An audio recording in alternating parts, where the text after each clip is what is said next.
Bueno, gente, acá tenemos el disyuntor tetrapolar.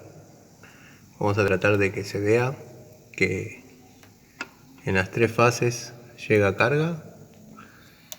Ahí se ve. Fase 1, fase 2 o RS y T, vamos a llamarle. Bueno, en RS y T tenemos 220.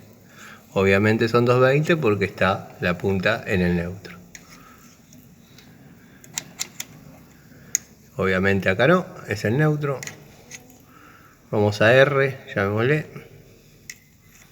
Vamos a S, perfecto. Y vamos a T.